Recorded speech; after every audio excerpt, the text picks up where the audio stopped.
খুব সহজে কীভাবে ফুলকো ফুলকো লুচি তৈরি করা যায় সেটার পদ্ধতি আজকে আমি আপনাদের সাথে শেয়ার করব। এভাবে লুচি তৈরি করলে ইনশাল্লাহ সবগুলো লুচি এমন ফুলকো হবে। দেখেন মাশাআল্লাহ আমার লুচিগুলো সবই ফুলকো হয়েছিল এবং লুচিগুলো কতটা ক্রিস্পি হয়েছে সেটাও আপনাদের আমি দেখিয়ে দেব। দেখলেই বুঝতে পারবেন লুচিগুলো কতটা ক্রিস্পি হয়েছে। তাহলে চলেন শুরু করি লুচি তৈরির প্রসেসিং।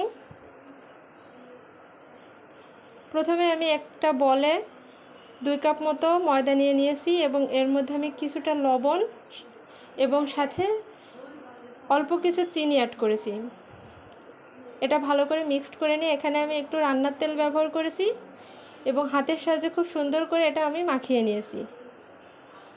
এরপর আমি একটু হালকা কুসুম গরম পানি দিয়ে একটা ডো তৈরি করে নেব। এখানে একটা টিপস আপনাদের সাথে শেয়ার করি, যদি এখানে হালকা কুসুম গরম পানি দিয়ে ডোটা তৈরি করেন তাহলে রুটিটা বেলার সময় এটা অনেক সহজে বেলতে পারবেন। আর যদি ঠান্ডা পানিতে ডো তৈরি করেন তাহলে রুটিটা বেলার সময় একটু রাবার আকৃতির হয়ে। এ পর্যায়ে ডোটা আমি কিছুক্ষণের জন্য রেস্টে রেখে দেব। রেস্টে রাখার সময় আমি ডোতে একটু তেল ব্রাশ করে নেব, তাহলে ডোটা অনেক সফট থাকবে এবং খুব ভালো করে মথে নিয়ে একটা রুটির আকৃতিতে বেলে নেব।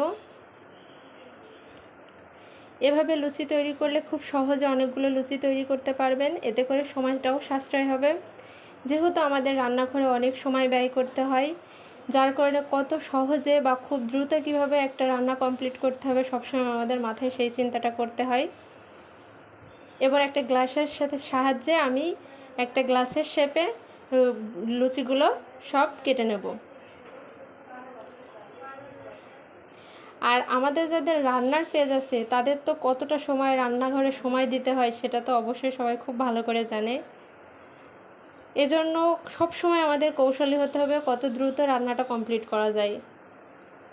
এভাবে আমি সবগুলো লুচি তৈরি করে নিয়েছি। দেখেন আমার সবগুলো লুচি একই আকৃতির হয়েছে, এতে করে দেখতেও অনেকটা সুন্দর হবে। এবার আমি একটা কড়াইতে গরম তেলে লুচিগুলো ভেজে নেব।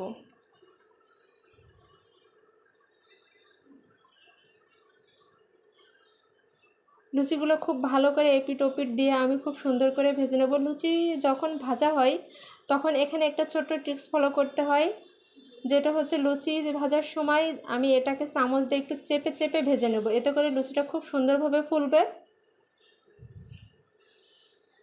মাশাআল্লাহ আমার সবগুলো লুচি ফুলেছিল, দেখেন কত সুন্দর ফুলকো ফুলকো হয়েছে লুচিগুলো। অবশ্যই আমার লুচি তৈরির প্রসেসিংটা আপনাদের কেমন লেগেছে অবশ্যই কমেন্ট করে জানাবেন এবং ভালো লাগলে অবশ্যই বাসায় শেয়ার করবেন।